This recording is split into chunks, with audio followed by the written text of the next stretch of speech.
Hello and welcome. Today's beginner bass lesson is more on the bass guitar minor scales and the bass guitar minor modes. So today you're going to learn the fourth mode of the harmonic minor scale, the Dorian Sharp 11. Okay, but first, if you don't know me and you're new here to my channel, it's I Want to Play Bass YouTube channel, and I cover bass guitar lessons, tips, gear reviews, occasional giveaways, and campaigns that we're going. And right now we're working on with team trees on planting 20 million trees by 2020. So right at about 16 million right now. So jump in there, sign up to wanttoplaybase.com or my Patreon page, and $1 or $2 are going to planting a tree, and each dollar will plant one tree. So get involved with that and jump on board. And if you don't know me by now, I'm Donald with the bass instructor of the How to Play Bass online course at wanttoplaybase.com. Jump over there, subscribe, become a member for free, get updates on all kinds of new stuff coming out.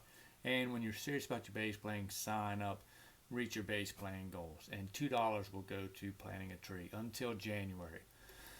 So we're talking about the Dorian Sharp 11. That's the fourth mode of the harmonic minor scale, which is, it gets its name because of the Sharp 11. It's the Dorian mode, but instead of a standard Dorian mode, the fourth is sharp, augmented fourth, but they call it a Sharp 11 because when you're going to see this, when you're going to use the chord is over a minor 7 sharp 11 chord, the Dorian Sharp 11 scale over top of that to give your color, your bass lines a little more color, some uniqueness. You know, it's not your standard scale by no means. A lot of these harmonic and melodic minor modes aren't standard stuff, you know, aren't in your popular stuff, but in your jazz you'll see them a lot more. These chords aren't in your popular music. You don't see them as much.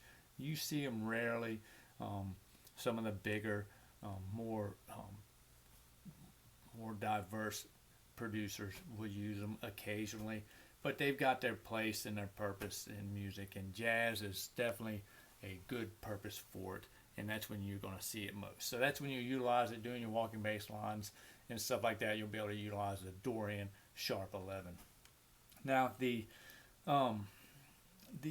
pattern is just simply this. Like I said, it's the Dorian scale. Let me turn that up for you.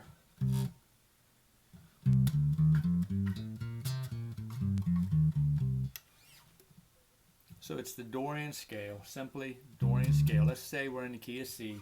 We'll just go to all naturals. And the Dorian mode is in the key of C is the second degree, so it starts on D. That's why I'm up here, not on C. So that's the Dorian mode, okay? Now we went over that, and if you didn't check that out, I'll leave a card up here. I've got all the major scale modes, all the main ones there, and you can check that video out. But this is the Dorian mode. Now the Dorian Sharp 11 is simply this.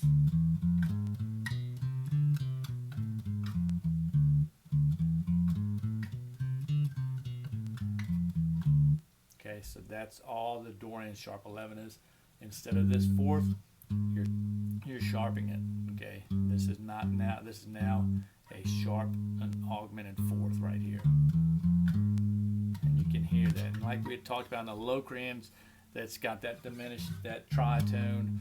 It's a diminished fifth or augmented fourth. It's that tritone right there that is unique in itself. It's had a lot of controversy back in the classical days with that being played in churches and stuff. It wasn't even allowed. It was outlawed. Couldn't play that interval in churches at all.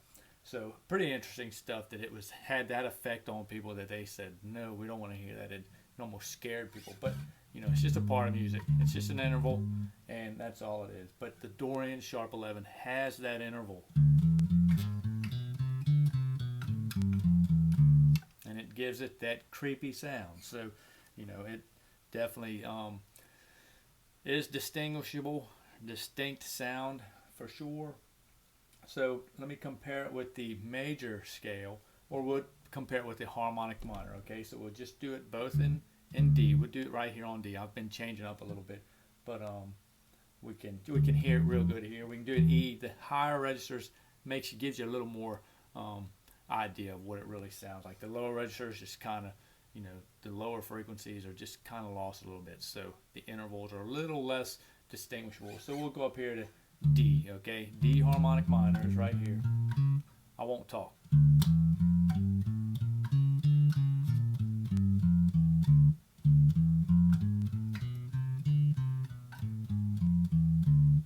Now there's a couple different patterns there. I use that one because that's the real good pattern to use for the Dorian, because it just works a lot easier.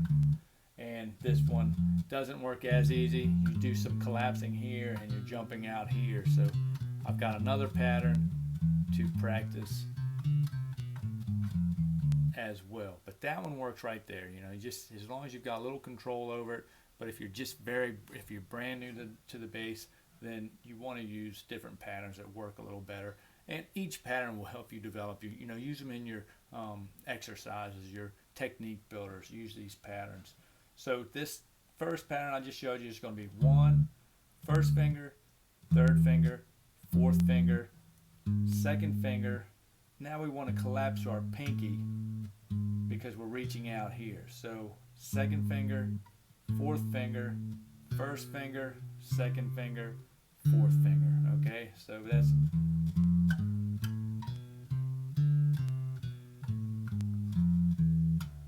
use that to just kind of get used to. Sometimes you're going to have to use these collapses just because you're playing, you know, each fret doesn't get its own finger. Sometimes you can do a whole step with just your pinky and your pointer finger. You know, you don't have to just use your third finger. Don't get in that habit. You know, just know that you're able to use any finger anywhere. Just because you're here doesn't mean you got to use 1, 2, 3, 4. Okay.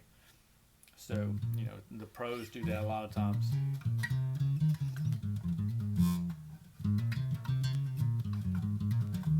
They use that first and fourth finger in a whole step. So, you know, don't be afraid to use that. Don't think that you're doing something wrong by doing that. It's not wrong at all. So that's what it is. That's that pattern. Now another pattern I've found and I've used and practice it because it gets you used to playing, you know, you're shifting. When you're shifting here, you know, I like to, you know, practice on getting my pinky involved a whole lot, utilizing it a lot, you know, because it's one of your weaker fingers.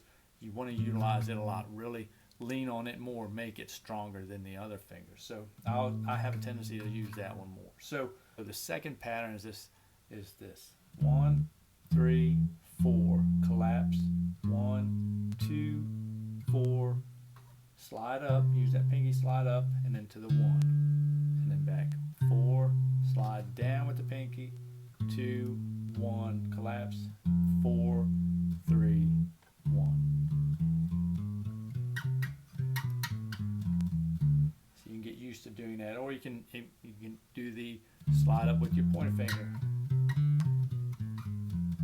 which is a little easier. That's why it's got kind of, you know, pushed to use the pinky because it's not as easy. You know, something that's a little more challenging, work on that one first.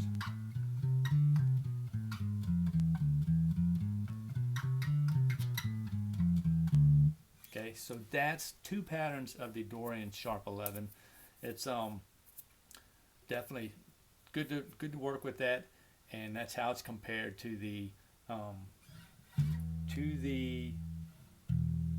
harmonic minor scale.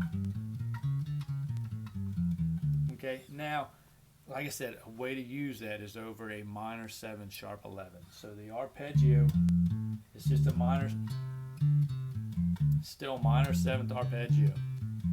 You can get away with that.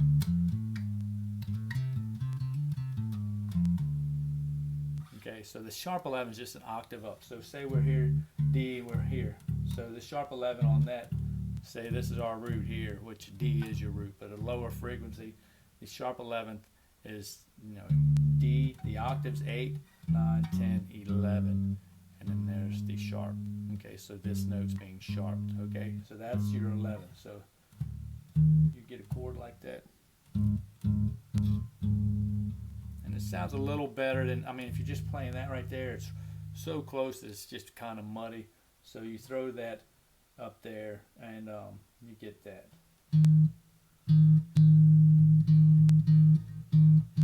not as muddy or murky, but it's still just a distant, just an odd sounding chord progression, not as pretty as an octave or a sixth.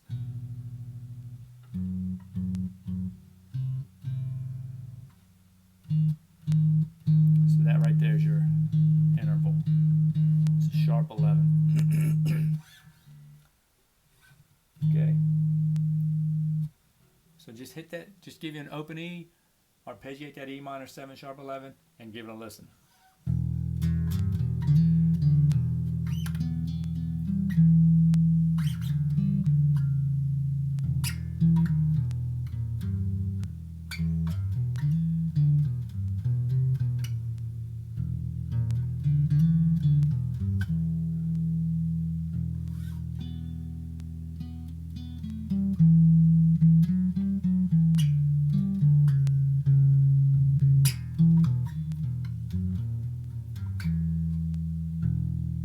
Alright, so definitely a little harder to utilize that, but definitely enjoyable. Still, work with it, and you learn to like this stuff, and just keep playing around with it, and it just gets funner and funner. So hope you got some value out of that. If you did, help me help you. Hit that like button, and I'll catch y'all on the flip-flop in the next video. So bye for now.